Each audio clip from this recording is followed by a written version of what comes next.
If you're here, you already sense there's something out there, something magical and mysterious, just waiting for you to find. And you've probably already discovered it isn't as easy as just thinking happy thoughts. You're not alone. Generations of shamans, philosophers, seers, and scientists have pursued this eternal quest. Where their ideas come together, you'll find powerful tools to cultivate magic and self-mastery in your own life. Welcome to the Magic and Mastery Podcast. I'm your host, Donna Woodwell. I'm a former journalist and author, a master astrologer, and a hermetic initiate, and it's my honor to be your guide. In each episode, I'll meet you at the crossroads of science and spirit, reason and intuition, to help you discover the wisdom that works for you. Are you ready? The adventure awaits. Hello, and welcome back to the Magic and Mastery Podcast. This is episode 15, The Power of Words. And so, Chris, we've got quite the episode coming up where we get to talk about all things wordy. Did we get wordy in this episode? We definitely did, and obviously it's one of my favorite subjects, yours as well. But then also the power of the immaterial and the realm of dreams.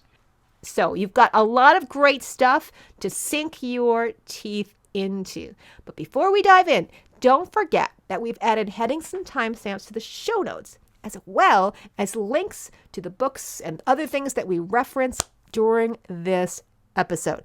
And as you've seen from other show notes, we talk about so many different things. It's even more important to be able to find them. Oh, that's hilarious. And it's so true. And you can find the show notes at www.magicandmastery.com/podcast. And always don't forget to stay until the end. Donna gave you an amazing little exercise and meditation you can do after the episode, how you can impart this little magic into your life. Now, let's get started. If you were tuning in last episode, you know that when I was out walking my dog, I thought things were going well until I found myself on the ground, having popped a few ribs out of the place that they were supposed to be. And I was really excited that I was doing so much better for all the Reiki that I was doing that I got up and ran around, and then my dog saw a squirrel and pulled them right out of place again. Which teaches me not to get quite so excited when things are going well. So between that and the fact that I had to give my computer away for a few days while they changed the battery, I had a lot of time on my hands to sit on the couch very quietly, not moving. Of course, I had plenty of time to reflect on the number of times that I have said in the last 6 months or so that I am so tired. I wish I could just sit and stare at a wall and do nothing. Well, sometimes you get what you wish for. Just this isn't the way I wish it had worked itself out. So, since I was stuck on the couch anyway, I decided I would do something I never get a chance to do, and I would listen to somebody read me a book on Audible. So I got to spend, hours and hours, I lost count, of listening to someone create worlds using just their words. I thought it would make a great episode for us to talk about since, I started out as a writer. Chris is also a writer. So we both have a lot to say on the subject. So, Chris, are you ready to dive in? And thank you for that, Donna. And I'm so happy you are feeling better. That's always super rough. It was the freedom and restrictions, right? And I love this idea that you proposed of the power of words and what you were saying about the word building of listening to just through language, how someone can weave and create this whole new reality. And, honestly, it's pretty much like the first psychedelic out there. Like, we're installing just through languages and sounds, and we're weaving together abstract thought and concepts that kind of form these images in our brains, in our minds, and this whole other sphere of reality kind of intersects. And that is pure magic in itself. It is magic. Right? Back in the ancient days, the oldest gods of words were often the gods of magic.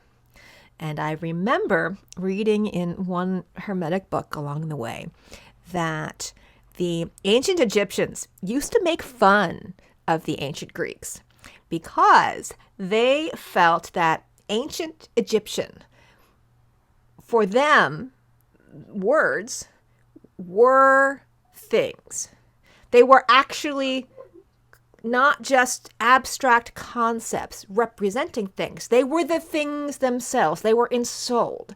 And so they considered the Greek philosophy, where each symbol represented a sound and the sounds represented words, was just barbarous. It's not the word that they used. That was the Greek word for people making noises that weren't Greek, barbarous. And because it sounded like bar, rar, rar, rar, rar, rar, and hence we get the word barbaric. Get down to the bottom of what the ancient Egyptians were trying to say is that our words can be considered, they are the things themselves, and to speak them is to create. And so just the act of speaking is an act of creating your reality. And the act of thinking is also creating your reality.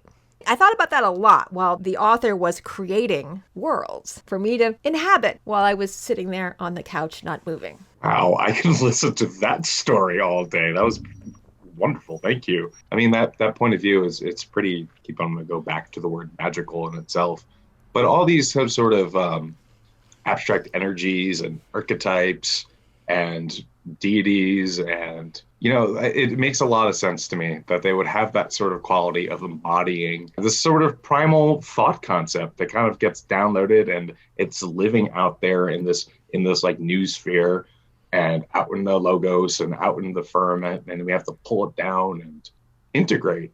You're creating and integrating and blossoming, and I'm throwing a ton of words out that may not make sense. I think a primal concept is actually perfect because you use the word, that special word, logos, which is a Greek word that represented the thoughts from the mind of the divine, the thoughts that create.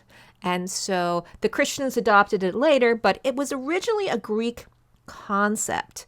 And not only did it mean abstract forming logic, it also meant speech. So we get the words like logic come from logos, but also all the words that we use to think, to speak, and hence why we have biblical references. God spoke and things happen.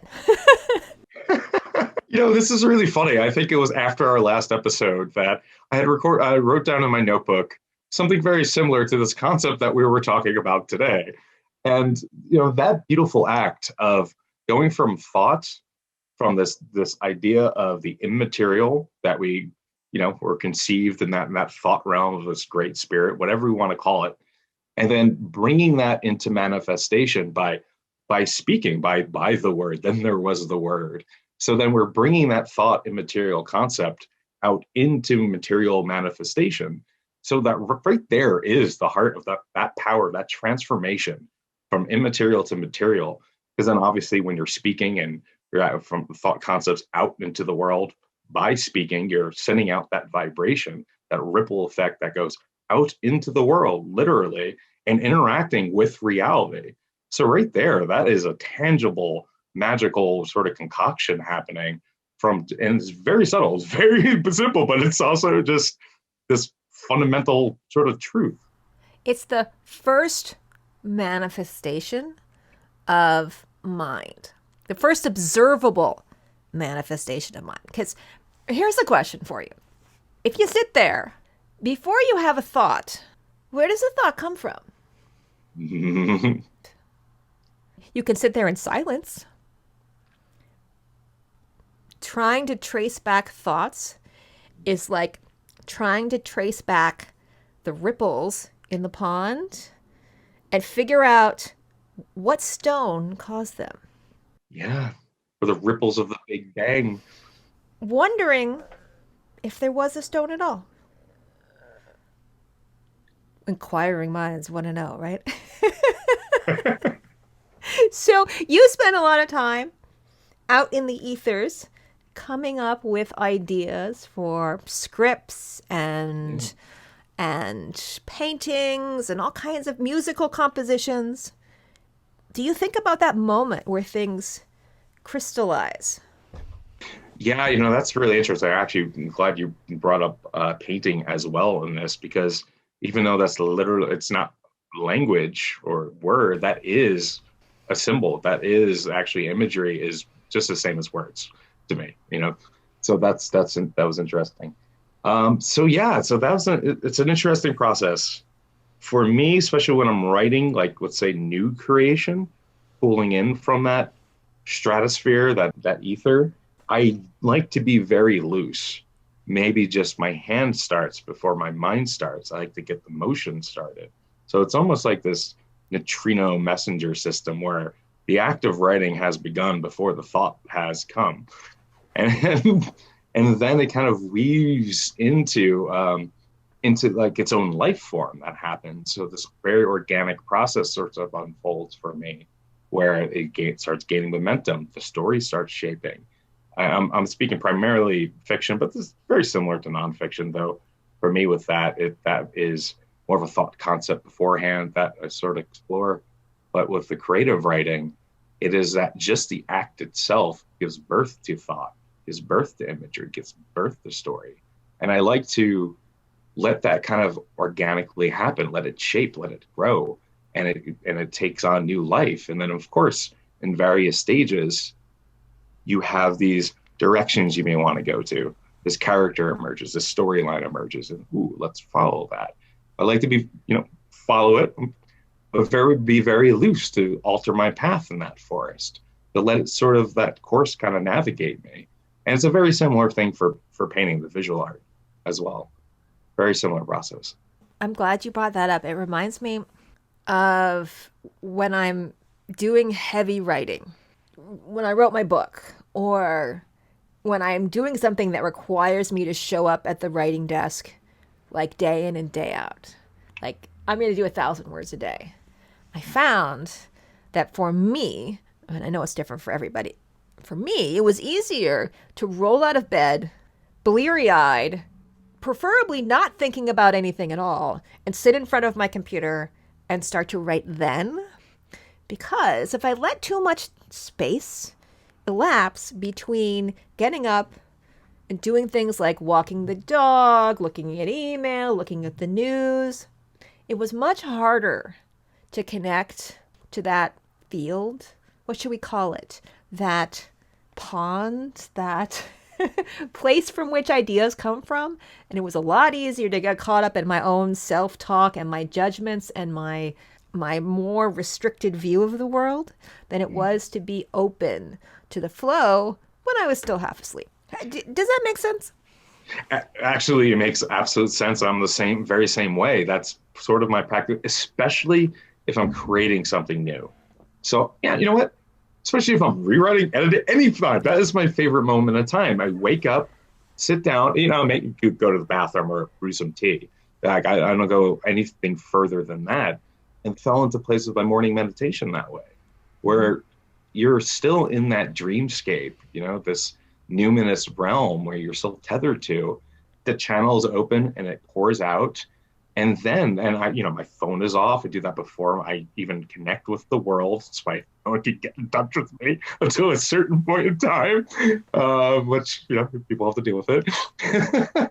But I'm actually so happy you brought that up, because it's a huge thing. Because then once you start interacting with the world, all that other noise, all those other ripples, maybe from other ponds that are sort of intersecting and cascading and colliding and kind of merging, it kind of dims that sense of connection, I guess, with this numinous sphere we're talking about, at least for me. And that's why I like to do that in science, do that very first, like this, it's like the first day in the Garden of Eden, that type of thing. So we're bringing that up. But I think it's very important to not have those external sounds and distractions, the dialogue from other people. The only other session is super late at night. Like, it's a bookend process. So I get through the day and then once the world is asleep, I can get back into that same state, but it has to be stillness. It has to be The world has to be asleep and you can tune into it, at least for me. When you talk about these things of how accessible those flow states are Mm. and how much noise, how much interference that we get when we're out interacting with the world, or we're reading the news, or really just dealing with our own yucky brains, our own talky minds, I sometimes find that the worst interference of all. Whatever ideas or subcontext I'm just yammering about in my head, like I'm narrating my own life, isn't always the most positive thing. And if I find myself narrating something in a negative way, which is then creating a host of negative emotions like anxiety or sadness or grief or anything else, and then I try to run away from those thoughts even more, I find myself moving further and further away from where that flow comes from. It's like the opposite direction. And that going back to that place of stillness, finding all of the tricks and things that you can do to keep your mind in that state of flow, which feels much closer to source or whatever you want to call it than it does when we're focused on the external chatter of the outer world, or even just the superficial chatter of our own mind's judgments.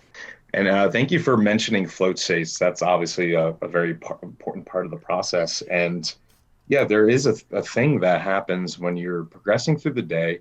It's almost like that light of the sun kind of progressing over consciousness, where it illuminates all these different concepts and ideas and what have you. But getting into that flow state, these little tricks that you can do, even throughout like whatever kind of session, it's about, I don't want to say a ritual, though it is a ritual in a way.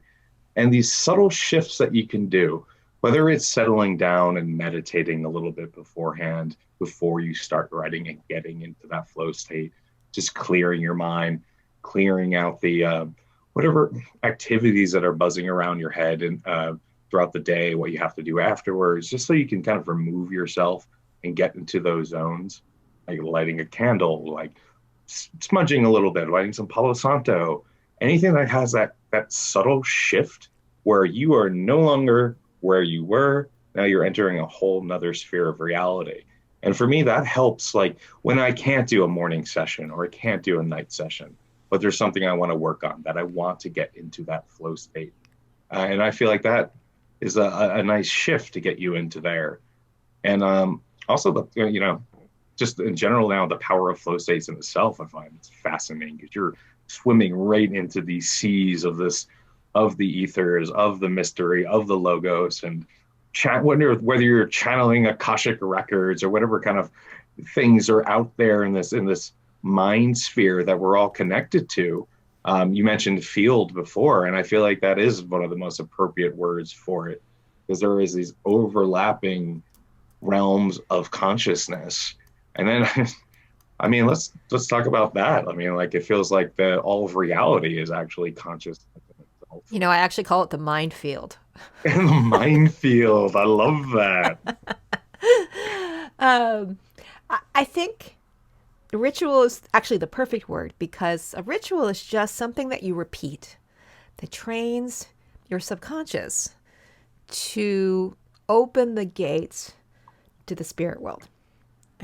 We talk about this in the Magic and Mastery Coven all the time, that our minds are wired. So there's the superficial level where all the talky stuff is happening, the monkey mind. But behind that, there's the unconscious mind. And it's the unconscious mind through which we are connected to all things. And the subconscious mind sort of sits in between the two of them, if you're using the Freudian model of reality. And since it sits in between the two of them, it acts as the gatekeeper for being able to touch those deeper states of awareness. And what we have forgotten in the modern world is that ritual is the key for being able to open the gates of the subconscious, so that we can experience deeper states of mind. And as you said, the ritual doesn't matter as much. If you want to light a candle, great. If you want to burn some kind of sage, that's also great. I mean, from my hypnosis training, you can even get sneakier than that. You can get into those flow states and do something like tap on your wrist 3 times so that you associate tapping on your wrist 3 times with those flow states. And what can happen then is if you do that enough, every time you tap on your wrist 3 times, you're going to sink down into that flow state with the doors in the right place much faster than you would had you not done anything.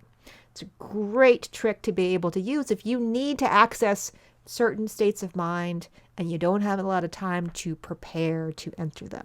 You can use it for all kinds of things, whether it's needing to be relaxed while you're doing public speaking or getting more productive in your transition to working in the morning to, I don't know, you can probably come up with more things than I can possibly imagine while I'm sitting here talking to all of you. So I think we, in the modern yucky world, underestimate the power of ritual because it does contain the keys to being able to master your own experience of the interface between the spirit world and this world of shadows that we find ourselves living in.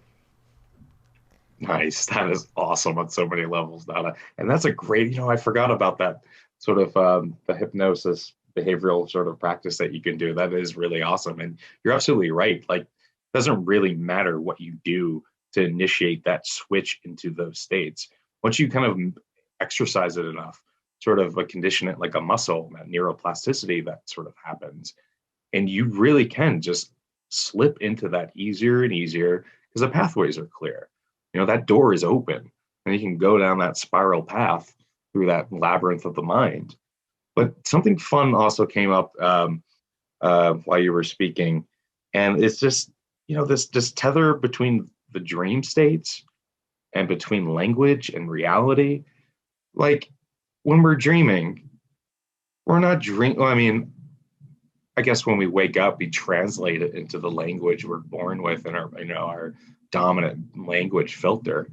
But our dreams are not, dreamt in English or in Mandarin or, in any language. It's through image. It's through this abstract sort of process that kind of comes through that we then adapt into some linguistic form so we can make sense of it. And I find that very magical. And what do you feel about that whole tether? Like, because we're dreaming, we're sort of reading our dreams, we're experiencing and living it, we're seeing it.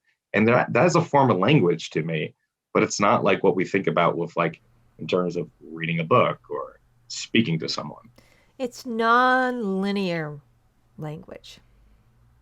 I mean, I do recognize that there is language in dreams because I have spent time learning like 4 or 5 different foreign languages. And I have this distinct recollection of, going and being in Latin America. The first time you wake up having dreamed in a foreign language, you're very aware that you were dreaming in a foreign language because it's freaky. And so I think we take for granted that when we're dreaming, we just understand what's happening. And it's a great space for our minds to sort of figure out what is happening when our fundamental assumptions about the way the word works are shaken because everyone is speaking a language we don't understand all of a sudden. But I absolutely agree with the concept that our dreaming minds are our subconscious interface. And that's why they're the royal road to so much spiritual practice, because they give us a way to literally practice what it is to be in that state where before things have gotten physically dense and manifest. That's why so many cultures, whether you're reading the Tibetan Book of the Dead or the Egyptian Book of the Dead or Native American traditions, consider dreams to be the river that leads to the ocean, or the practice for death before we die. And that if you can master your dream state, you can master the ability to navigate the worlds after death, or even the spirit worlds while you're still alive. And that's why it was so fundamentally important. And now we just dismiss it as, oh, it was just a dream. And yet that's everything. That is so true. And it's actually kind of like our modern outlook of everything. We have this process of not watching movies, not listening to music, not reading books actively. We're sort of just there to pass the time, to fill the gaps. Our minds are still going. We're not really focused on what is happening. We're not actively listening. We're not actively engaged. So that is a part of that whole active dream process.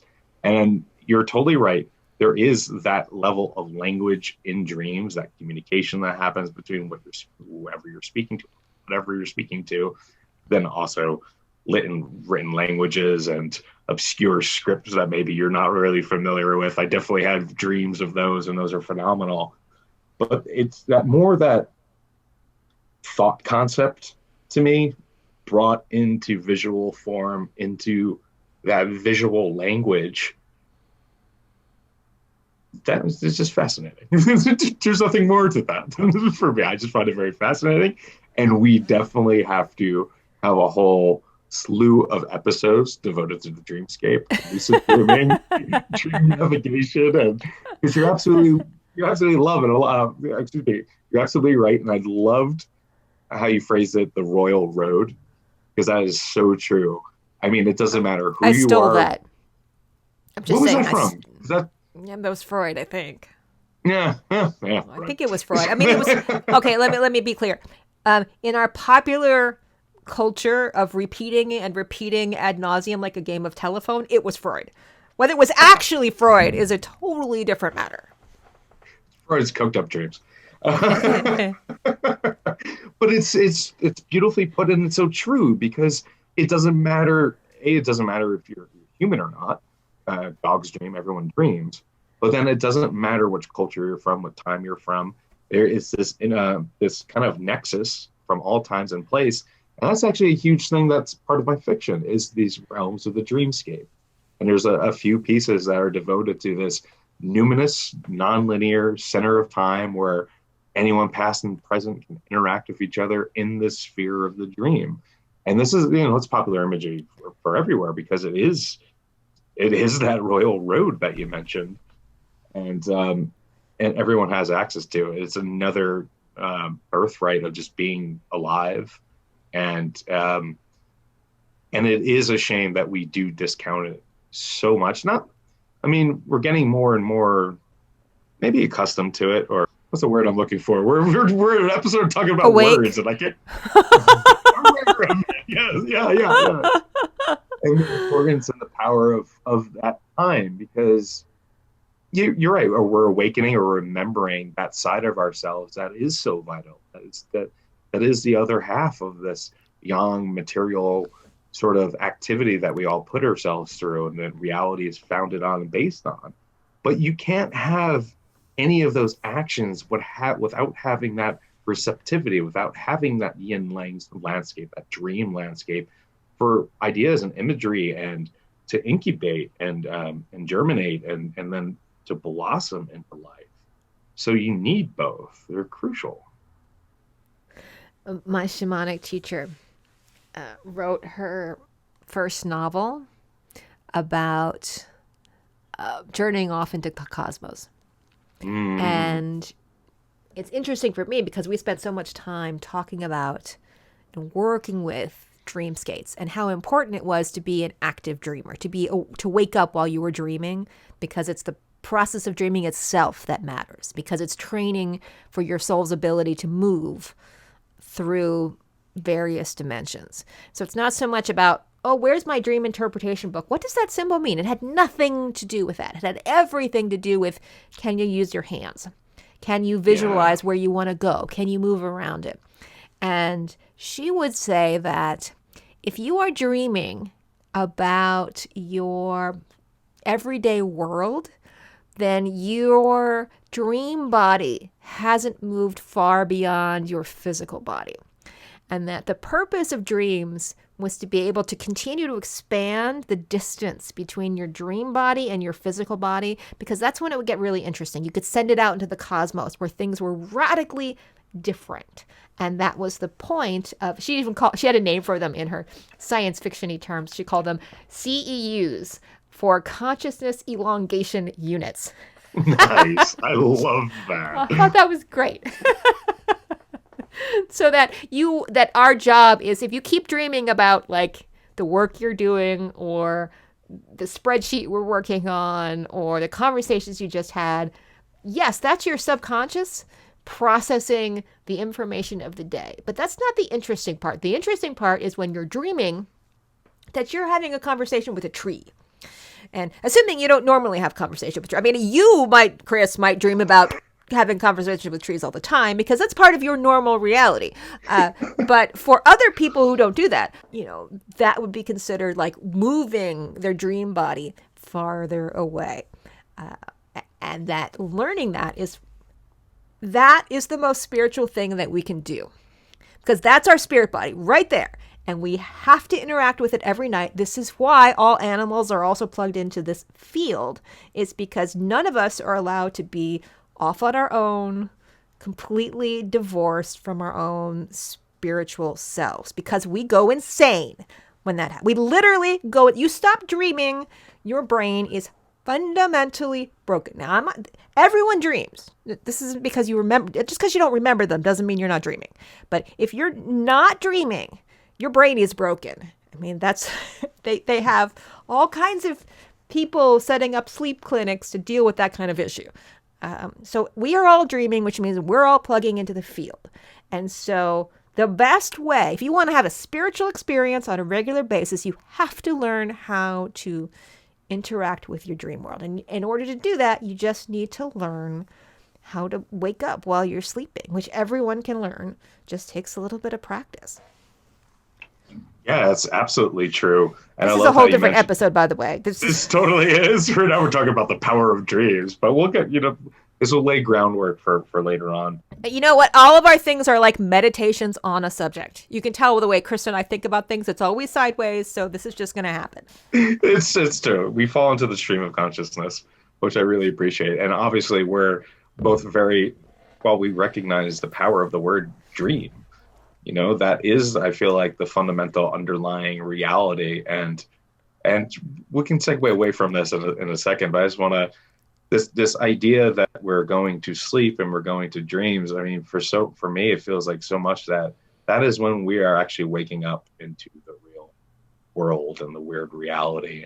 And when we're waking up in the morning, that's when we're going to sleep. I'm glad you brought that up. That is the power of words, that we say, oh, it was just a dream, in a way that judges the experience and suggests that it's not real.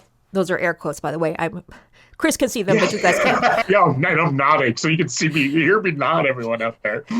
Not real. And because we tell ourselves it's not real, we have constructed a reality for ourselves with those mere words, more air quotes, that somehow dreams are less than real. And we repeat that. And therefore we turn our attention someplace else. And we are divorced from the most powerful tool that we have to get back to spirit. I mean, there's many tools. There's many tools. I mean, rituals can be great. Path of knowledge, meditation can be great. There are various drug substances will get you there. And they're all great. But you're going to have to sleep anyway.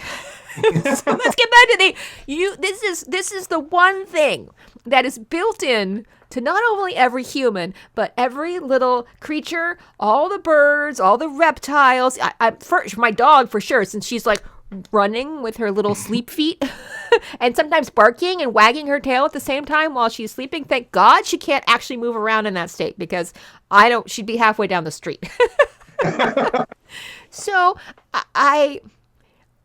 it is our cultural legacy in the West, in our modern society, that has told you over and over again that it's just a dream, that has helped divorce you from your truest spiritual experience that you're going to have every single night. Think about the ramifications of that are huge, are absolutely huge. What a disempowering world that we have. Talk about thought control. That's it. And we do it to ourselves because we repeat it over and over again. Absolutely. I mean, we become very dismissive of that whole realm when we do that.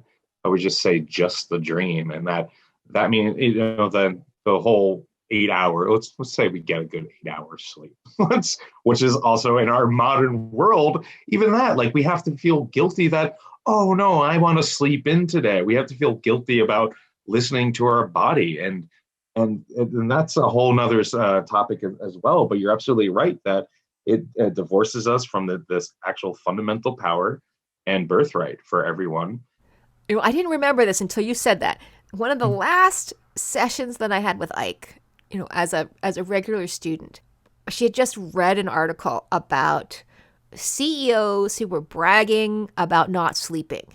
And there was some pill or something that you could take and subsist on like 2 hours of sleep a night, like condensing it. And they were marketing this as a solution for getting more done in your day by not having to worry about dreaming. She went on a rant. Oh man, did she go on a rant about the absolute lowest state that humanity could possibly descend to, which was to purposely drug-induce, like unplug it from the dream state, that it couldn't get any lower than that. And I tend to agree with her. Yeah, absolutely. It's actually horrifying when you think about it. And it's talk about completely unnatural, and kind of it's really unfortunate because, beyond just dreaming, I mean, there's your body's going through this full process, and your brain's going through the full process while you sleep and while you dream, that actually is clearing the pathways for your life, for your actual realities, working through problems, giving you solutions. And it's not saying that you like you said before, that you need to remember your dreams, but that process, like defragmenting your mental hard drive, is absolutely crucial. And by not allowing that, by not giving us a chance to actually have that process, by, like you said before, divorcing ourselves from it, by dismissing it, and it's tragic, it's harmful, and you do see the repercussions happening out there. Because then also, like, I don't know, if we're not dreaming, and just also on the realm of the imagination, like the abilities of what becomes possible really kind of crystallizes, and it becomes rigid, and we lose that plasticity and that malleability, and it's unfortunate. I like that word, crystallize, because in a way, I mean, how do things appear? How do words appear out of the field? They crystallize. Yeah. I mean, I'm thinking about, get a glass of water and mix in sugar. Once they dissolve, you can't see the sugar in the water anymore. But set the glass at the right temperature and put something in like a string, the sugar will magically crystallize out of the water and attach to the string and make you a little sugar string. And that's kind of what thoughts are doing, aren't they? They're crystallizing. They're taking shape out of nothing because we don't understand what was there in the first place to give them shape. Absolutely. And then again, pure magic. But yeah, crystallization is a fun word to describe that phenomenon. But I'm so happy you actually brought the water example, and you'll remember the scientist who did that.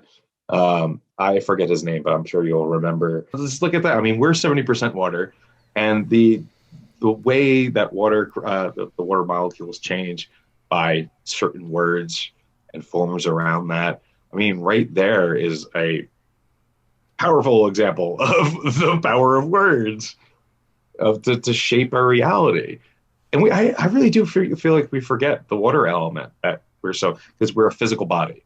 I mean, we go to the bathroom. Maybe that's our water element, but we're filled with water. We're watery creatures. We're ruled by the lovely Luna. I'm sitting here with my phone looking this up. Masuru Emoto. If I remember those experiments correctly, all it took was pasting a word written Mm-hmm. out on a glass of water for the microscopic arrangement of the molecules of water to shift based on the word that was placed. So that words like love and joy and harmony, things that we would call high emotions, or at least pleasant emotions, made beautiful, symmetrical, elegant forms. Whereas the more difficult ones, sadness, grief, depression, anger, made much more convoluted, disturbed, unsymmetrical forms. Is that the gist of the?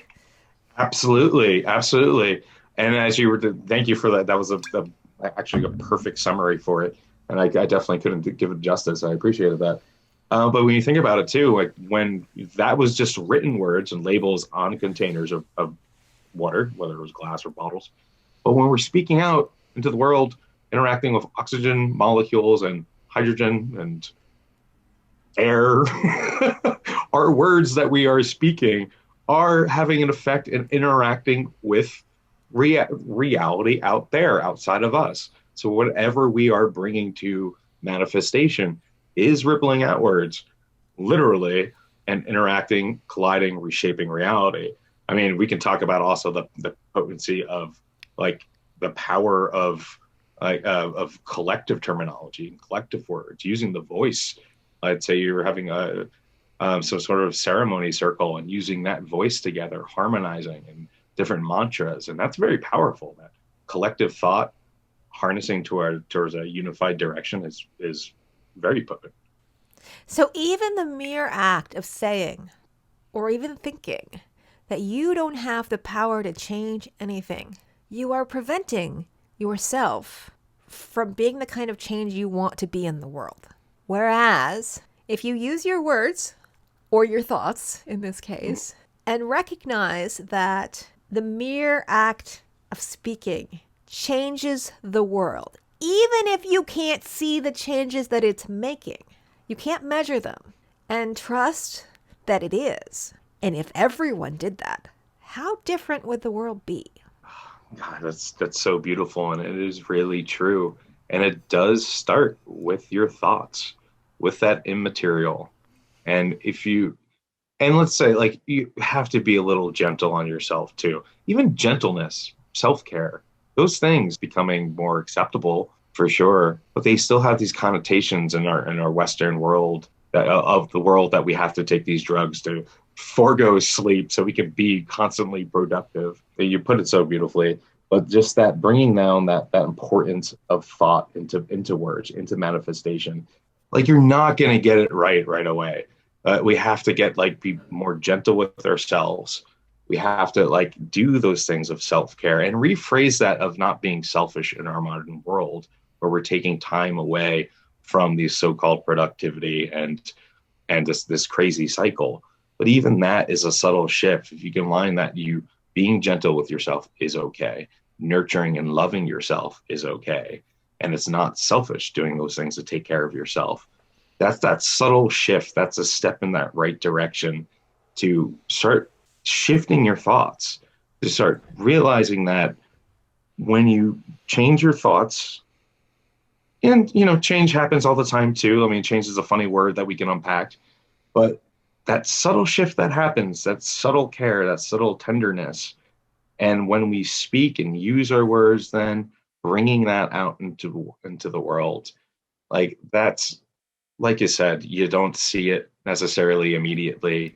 And I think that's also the importance of it, the power of it, that, we could say faith or belief with it, because it's unseen, it's not instantaneous, and we're a culture of instantaneous gratification. If we don't have immediate results, it's not worth the effort. but that is the base note of your reality right there. So that was it. That was my thought on yours. Every time I find myself disparaging the power of words, something happens to make me like, oh, yes, I get it. I forgot. I'm sorry. Like, I remember one time when I was complaining to a friend of mine that I needed some help with bookkeeping. And I'm like, I don't know what to do. I mean, what do I expect? That, the bookkeeper's going to like walk in my living room and that afternoon, a client came over to pick up some paperwork, and I was complaining to her too as she was picking up stuff from my living room. And she said, "Hey, Donna, do you know what I do for a living?" I said, "No, refresh my mind." She's like, "I'm a bookkeeper." That is perfect. And so I consider that a reminder from the universe that sometimes just the act of speaking the world that you want sets a process in motion that gets you one step closer to that becoming the truth. And that we forget this because we spend so freaking much time telling ourselves over and over again that it's not possible or something that keeps restricting our worldview down and down into like a little baby, little tiny thing, so that your world is so small that there's barely room to breathe. Oh man, you just one after one these mic drops today, Donna. That's fantastic. Like I can't follow that up. That's so true. That's so 100% true and beautiful. Yeah, that's going to be the name of another episode, I'm sure. You're just going to have to wait until we get there. And it's going to be like, your world is too small or your God is too small. I haven't decided which one, but it should be one of those. I like that. Can we do both? Both sound super fun. I don't know. Do you want to end? We may have. We have come to the end of our weekly meditation. Well, we can't leave them without having an experiment to do. True. And it's got to be about the power of words.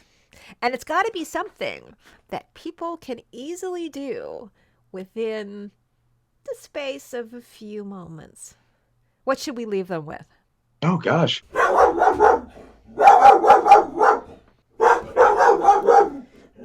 Autumn has lots to say. Gee, exactly. Maybe we turn it over to Autumn for... Those are her barbarous words. Her barbarous words.